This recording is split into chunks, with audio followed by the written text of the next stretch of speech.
Olá pessoal, tudo bem com vocês? Eu tô de volta então para nós seguirmos para mais esse capítulo, nosso livro incrível, O Cavaleiro Preso na Armadura, uma fábula para quem busca a trilha da verdade, de Robert Fisher. Bom, então a gente já vai entrar lá no capítulo 6 e vamos ver por onde anda este cavaleiro. Vamos lá então. Capítulo 6, O Castelo da Vontade e da Ousadia. Ao alvorecer do dia seguinte, o curioso trio chegou ao último castelo. Era mais alto do que os outros castelos e as paredes pareciam mais grossas.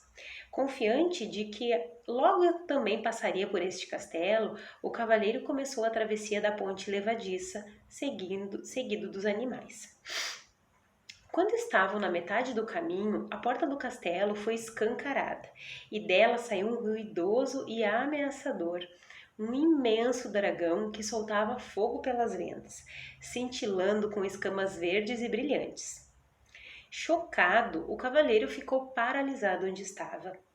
Ele vira alguns dragões nos velhos tempos, mas este suplantava todos.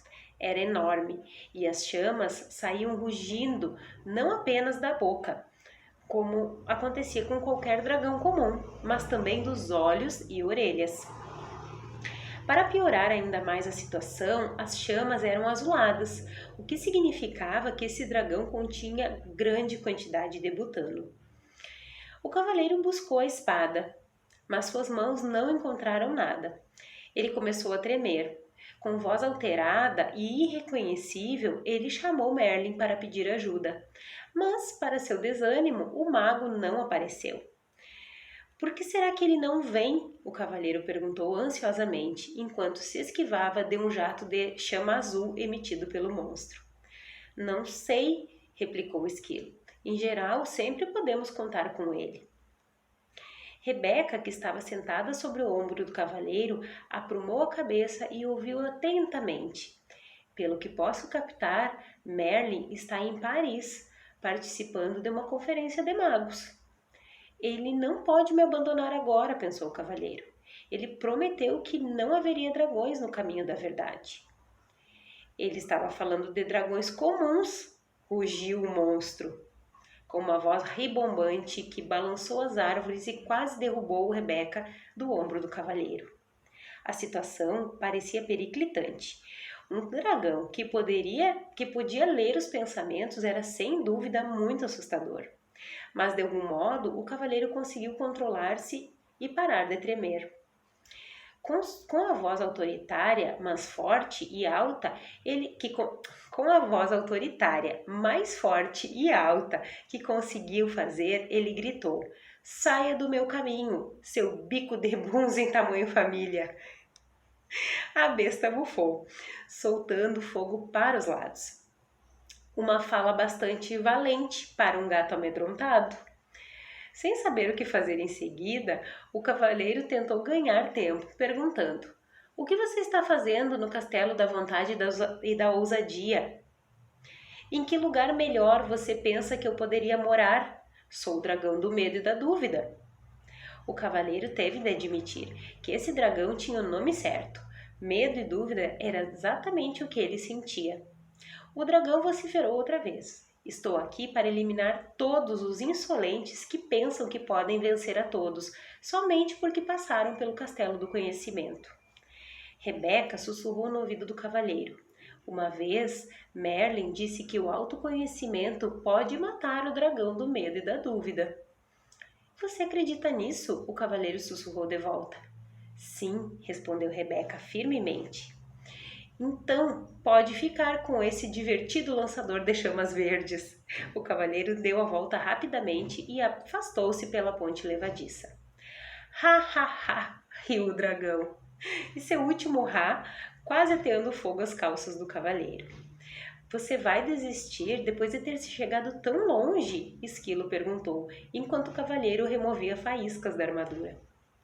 "Não sei", replicou o cavaleiro. "Acabei me acostumando a alguns pequenos luxos. Como viver, por exemplo." Ai, ai. Sam entrou na conversa. "Como pode viver consigo se não tem a vontade e a ousadia para testar seu autoconhecimento?"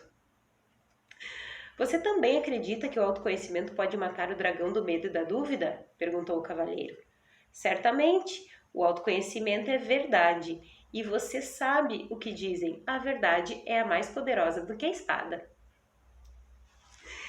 Sei que dizem isso, mas será que alguém já fez um teste e continuou vivo? Se esquivou o cavaleiro. Tão logo proferiu essas palavras, o cavaleiro lembrou que não tinha de provar nada. Ele nascera bondoso, gentil e amoroso, portanto não precisava sentir medo e dúvida. O dragão não passava de ilusão. Olhou através da ponte levadiça e viu o monstro remexendo o chão com a pata e incendiando alguns arbustos nas cercanias, aparentemente para manter a prática. Pensando que o dragão existia somente se ele acreditasse nisso, o cavaleiro respirou fundo e caminhou lentamente de volta pela ponte levadiça. O dragão, é claro, veio novamente ao encontro dele, bufando e cuspindo fogo. Dessa vez, entretanto, o cavaleiro continuou marchando em frente. Porém, sua coragem logo começou a derreter, assim como a sua barba, devido ao calor das chamas do dragão. Gritando de medo e angústia, o cavaleiro deu meia volta e correu. O dragão soltou uma estrondosa gargalhada e atirou um jato de chama cauterizante no cavaleiro em retirada.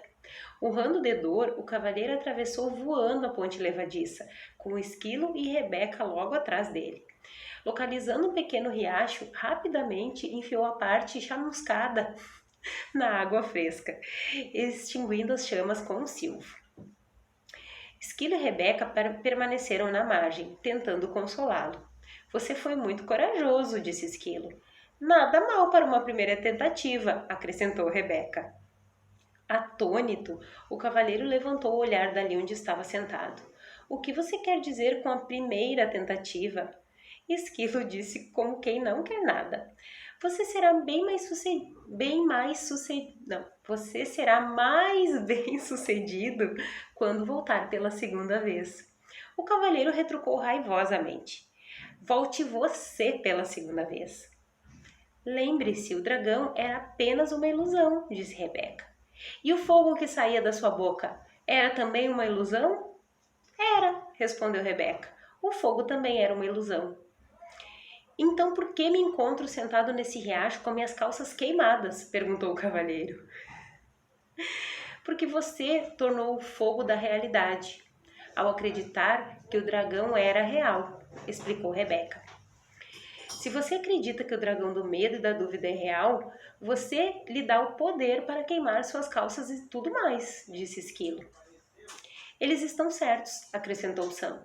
Você tem de voltar e encarar o dragão de uma vez por todas. O cavaleiro sentiu-se encurralado. Eram 3 contra 1. Ou melhor, eram 2,5 contra meio, pois a metade de Sam do cavaleiro concordava com Esquilo e Rebeca, enquanto a outra metade desejava permanecer no riacho. Enquanto o cavaleiro pelejava com sua coragem vacilante, ouviu Sam dizer: Deus deu ao homem coragem. Coragem dá Deus ao homem. Estou cansado de ficar decifrando o que as coisas querem dizer. Preferia muito mais permanecer aqui sentado nesse riacho e relaxar. Olhe, Sam o encorajou. Se você encarar o dragão, existe uma possibilidade que ele venha destruí-lo, mas se não encará-lo, com certeza o destruirá. As decisões são simples de tomar, quando não há outra alternativa, disse o cavaleiro. Relutante, ele fez força para se pôr em pé, respirou fundo e começou a atravessar a ponte levadiça mais uma vez. O dragão olhou descrente para ele. Este era certamente um sujeito teimoso. Por aqui de novo, a fera resfolegou. Bem, dessa vez vou queimar você de verdade. Mas agora era um cavaleiro diferente que marchava em direção ao dragão, um que recitava sem parar. Medo e dúvida são ilusões. O dragão despejou chamas gigantescas e crepitantes sobre o cavaleiro, vezes e vezes seguidas. Contudo, por mais que o monstro tentasse e tentasse, não conseguia incendiá-lo. O cavaleiro continuava a se aproximar e o dragão se tornava cada vez menor, até que finalmente não era maior que um sapo. Suas chamas se extinguiram e ele começou a cuspir pequenas sementes sobre o cavaleiro. Mas essas sementes, as sementes da dúvida, também não o impediram de continuar. O dragão tornou-se ainda menor, enquanto o cavaleiro continuava a avançar determinadamente. Venci! Bradou o cavaleiro vitoriosamente. O dragão mal podia falar. Talvez dessa vez, mas voltarei vez após outra, para me colocar no seu caminho. Dito isso, ele desvaneceu-se numa lufada de fumaça azul. Volte quando quiser, o cavaleiro desafiou. Cada vez que voltar, eu estarei mais forte e você mais fraco. Rebeca alçou o voo e pousou no ombro do cavaleiro. Está vendo? Eu estava certa. O autoconhecimento pode matar o dragão do medo e da dúvida. Se você acreditava realmente nisso, por que não veio enfrentar o dragão comigo? Perguntou o cavaleiro, mas não se sentindo mais inferior ao seu amigo empenado. Rebeca afofou as penas e disse: Não gostaria de interferir. É a sua viagem. Rindo, o cavaleiro pôs-se em movimento para alcançar a porta do castelo, mas o castelo da vontade e da ousadia havia sumido. Sam explicou: Você não tem que aprender coragem e ousadia, porque acabou de mostrar que as possui. O cavalheiro jogou a cabeça para trás, rindo de pura alegria. Ele podia ver o topo da montanha. O caminho parecia muito mais íngreme do que tinha sido até aquele ponto, mas não importava. Ele sabia que nada poderia detê-lo agora. E esse, meus amores, é o final do 6º capítulo. Quanto mais a gente se aproxima, né, do nosso objetivo, e quanto mais autoconhecimento a gente tem, mais forte, mais ousado, com mais coragem a gente, né, vai em busca dos nossos objetivos. E assim é o nosso querido amigo cavaleiro. Pessoal, até o próximo e último capítulo. Beijos!